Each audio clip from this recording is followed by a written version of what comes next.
So the Browns have 5 games left in the season. And after the bye week, that tends to be a line of demarcation that can give you hope for players playing better in the future. So who are the players on this Cleveland Browns roster that I think are going to play much better at the end of the year than they have already? Well, I'll get to that before I do, though. I have to make sure I give a shout out to the patreon.com dog check tier members. I'm going to start with Michael Matique, Cam Vex, Jaleel Salim Jr. and Sr., Caleb Pickering, Benjamin Woods, Michael Terry, Sam28, Wani Boy, Rob Morehouse, Tyler Chiz, Michael Morales, Mark Kahn, Max Haymaker, Nick Merrick, D.A.J., Joe Hart, Gabriel Wilson, Fred Pat III, David Valtiar, Relentless Buck, Rex Kaufman, Kevin Johnson, Cleveland Cart, Matt H., Sign Sheets, Gemini, Leon Freeland, Fight 3074, Chunt, Yo-Yo, Matt Lloyd, Paul Wilcox, Hondo Magnifico, Kyle Stoffer, Lukey from Munich, Dave Roth, J Guy 101, Musty Taco, Brad Cowbo, Dylan W, James McGinley, Arendal, Chad Gimme, David Maldonado, Josh Spindor, Austin Rich, Mark M, Stuart Moore, Dylan Hill, Cleveland BCI, Robert Germain, Dave Mike May, Andrew Hirsch, Curtis Bayer, Batman, Barack Kumar, John Albert, Beerman 069, Masayua, Butts Roland, Mac House, Reeve Hertz, Philip Wilcoxon, Marie Vivert, Sean Barron, Goggles Pisano, Dom Gazzulo, Nick Nasty, Ian Whitaker, Colin 216, Christian, Dave Strong, Michael Stone, Soul Train, Billy, Moose Gentry, Austin Z, Mark Burnett II, Andre Griffin, Otis Wolf, Dog Pound Kai, Greg Ehlers, Austin Bolin, Lydia Mahawk, Alexander Davis, Chris Falms, Picktown Browns backer, Max Nielakenko, Max Al Dojo, and Water Bear Marketing. Again, guys, thank you so much for your support on Patreon. It really does mean a ton to me. Now let's jump into this video. Okay, so the Browns have a lot of players I think are going to come on strong here at the end of the season just because they have a lot of young players who are thrust in bigger positions than they were at the beginning of the year.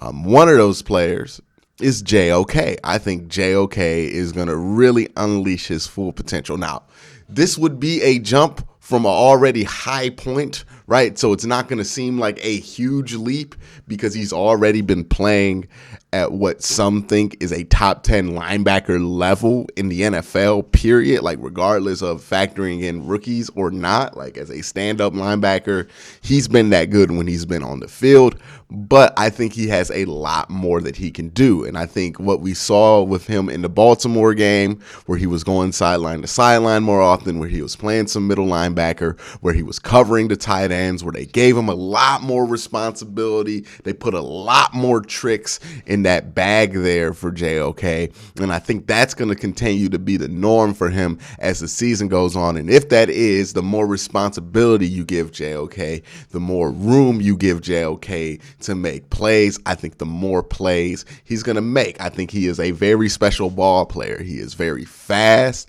He's very athletic.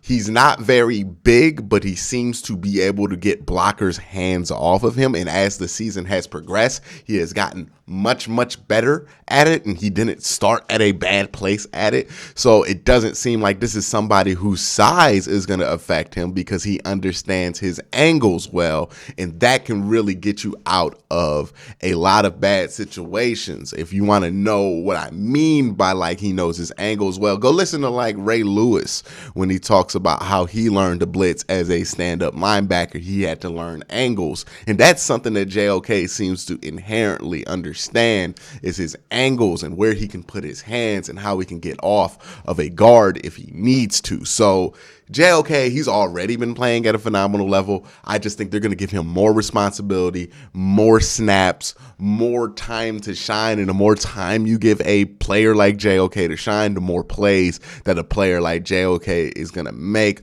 I think we're really going to be talking about at the end of the year the two best players on this defense full of very good players, JOK and Myles Garrett. The next guy I have on this list, and kind of in a similar vein to JOK, is Donovan Peoples-Jones.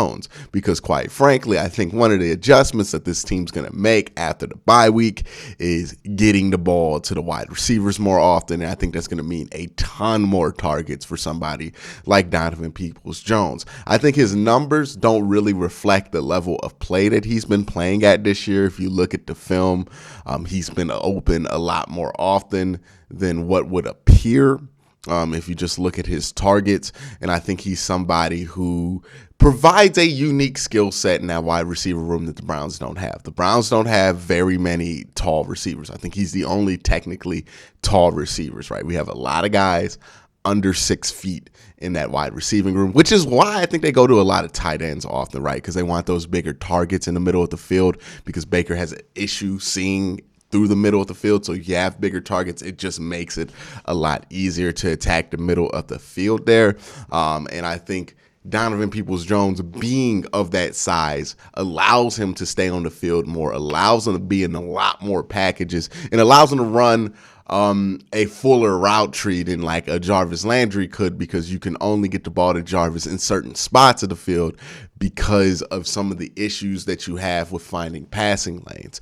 So I think Donovan Peoples-Jones is primed to have a very strong second half of this season. I think he's going to get those touchdowns up, some yards up. I think he's going to be very good at the end of this year. The next guy that I'm going to talk about here is Grant Delpit. Now, Grant has been up and down this year so far, but he's been more up than he's been down. He's gotten a couple of interceptions this year. I really like the body of work that Grant Delpit has provided so far this season. I think it's only going to get better. Look, in short bursts, you can see that athleticism that made him such a star in that LSU off defense in 2018. It's coming back, right, in spurts. It's not there fully, but it's coming back in spurts. And the faster that comes back and the more that comes back, I think that's going to mean more for this team. Also, you can see that his instincts are maturing on the field, right? He had this problem early in the year where he would just shoot a gap and he wasn't supposed to be there and he would open up a play. Now he's a lot more mature with that. He knows when to pick and take his shots, how deep to get in his depth when he does want to take a shot, just so that he doesn't miss a play.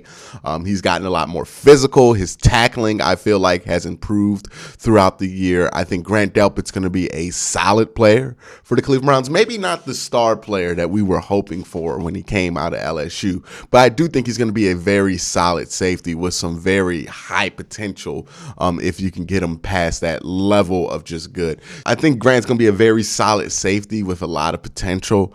And I think he's going to flash it routinely throughout his career. I don't know if he's ever going to play at that superstar level that we think he's capable of, but I think he's going to be a very good free safety for this team. And I think the more they put Grant at free safety, the more they take John Johnson out of free safety and put him closer to the football, the better this football team, especially this defense, is going to look. So Grant Delpit, he's definitely on the list of players to watch to end the season strong here. So those are the young guys on this list, the guys I think are going to get better. So those are the young guys on this list. Those are the guys I think are going to get better purely because they're getting more responsibility. They're getting more snaps. They're going to get more targets or just snaps on the field. And that's why they're going to be better in the case of JOK, Donovan Peoples-Jones, and Grant Delpit the third. But now I'm going to go to players who I think are going to end the season strong, because either history has dictated that this usually is the case with this certain player, or I think there is more use for a player that's underutilized. The one player I'm going to go to first is Kareem Hunt.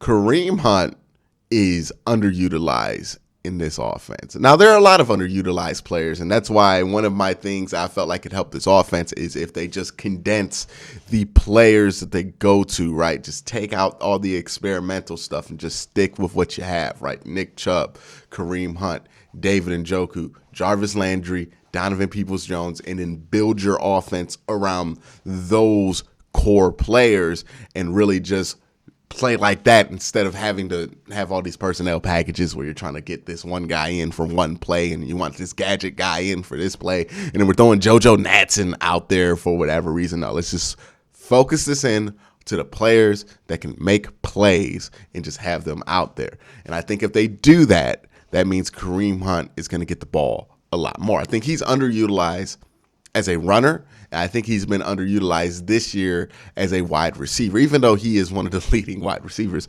on this team, but especially as a runner, right? I think Kareem Hunt should be utilized more in the red zone as the feature runner and more on first down as the feature runner. I think Nick Chubb's strength is his ability to go off tackle and get really big chunk plays or like long first downs or really bite you in the butt on these play action plays.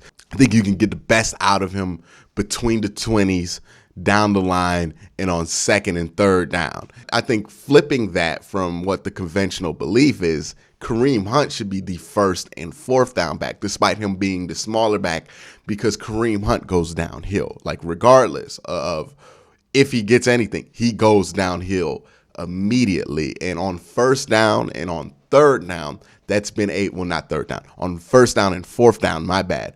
That's been a serious issue with the run game, right? Sometimes Nick Chubb gets caught behind the backfield a lot because when you run the ball with Nick Chubb, you want to run to those tackles. You want to get him going downhill to the left or the right. You don't necessarily want to run Nick Chubb up the middle. He's not at his best there. So when you have Nick Chubb in there on a 4th and 1 or on a goal line package, you end up having to do those run plays, which can get strung out by DBs and get you tackled behind the line of scrimmage. With Kareem Hunt, you can go up the middle with Kareem Hunt, and Kareem Hunt just going to put his head down and battery ram people, right? It's not a very skilled thing that Kareem Hunt does. It's just Kareem Hunt comes out the backfield like a shotgun. He goes downhill and he just puts his head down and he just rams into people. And that's why I think he's a better option on first down, because you need to get positive yards on first down as simply as you can.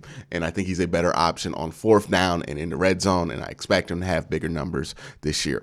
The last guy I think is going to have a bigger end of the season than he had at the start of the season is Baker Mayfield. Why Baker Mayfield? Now, again, Baker Mayfield, this whole conversation, it's impossible to just like be somewhere neutral with Baker Mayfield, even though that's where I am with him. People want to pull you into one camp or the other based on like every sentence that you say about him. So I'm going to try to be very clear on what I mean by this. But history would present a case that Baker Mayfield is routinely much better and definitely wins more games after the bye week. Like, that has been the case. And it's not like, oh, one coach, the bye week. Like, it's been 3 different coaches, 3 different years, 3 different offensive coordinators, and these trends still exist. What do I mean by these trends? Baker Mayfield in 2018, before the bye week, right, his rookie year, and I'm just counting his starts, by the way, 2-5, 63% completion percentage, 13 touchdowns, 7 interceptions. Now, most of those stats are the same for post-bye week, but except for the win-loss record, right? He's 4-2. His completion percentage jumps like 5 percentage points, and then he has 1 more touchdowns, the same number of interceptions. Then you go to 2019, right? The dreaded 2019 year. Post-bye week, pre-bye week, he was 2-6, 55% completion, and had 5 touchdowns, 11 interceptions. Oh my goodness. 2019, after the bye week, 4-5 record, so that's a significant improvement. 59%, that's a significant improvement. 16 touchdowns, 9 interceptions. You see what I'm starting to say here. Let's go to 2020, right? The record was pretty even, right? 5-3, 62% completion percentage, 15 touchdowns, 7 interceptions. After the bye week, 6-2 record, 65% completion percentage, 11 touchdowns, 1 interception. Oh, that's not it. That's not it. It don't just end there. Career, if you just count the first 3 years of his career, I'm not going to count this year because I don't have a post-bye week to compare it to. But if you compare the first 3 weeks of his career, or 3 years of his career, Baker, pre-bye week, 9-13, 60% completion, 33 touchdowns, 25 interceptions. Post-bye week, he's 16-9, 41 touchdowns, 17 interceptions.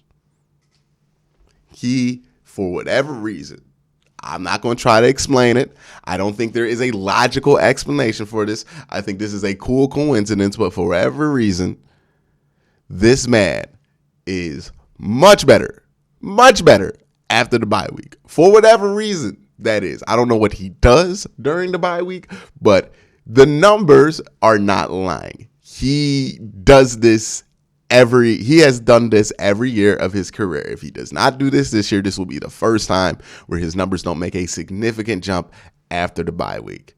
But that's where we're at. But also, it's something to consider that, this is the first time he hasn't switched coaches. So maybe the offense isn't new to him anymore at the second half of the year. Well, that's not going to be the excuse, right? He has been in his offense all year. So will those numbers jump? I don't know. But what I do know is 3 years, 3 different coaching staffs. Those numbers have made a significant improvement pre and post bye week. But we'll see if that holds up. I expect it to hold up. I think Baker's going to play better. I think he's getting healthier. I think he's getting more confident in the pieces that he has around him. And I think the wide receivers aren't going to drop the ball as much as they did in Baltimore. So we'll see what happens with Baker Mayfield for the rest of this year. But that's going to be it for this video. Let me know who you think which Browns are going to end the season strong. Let me know in the comment section down below. But again, guys, thank you for watching. Have a great day. Have a good night.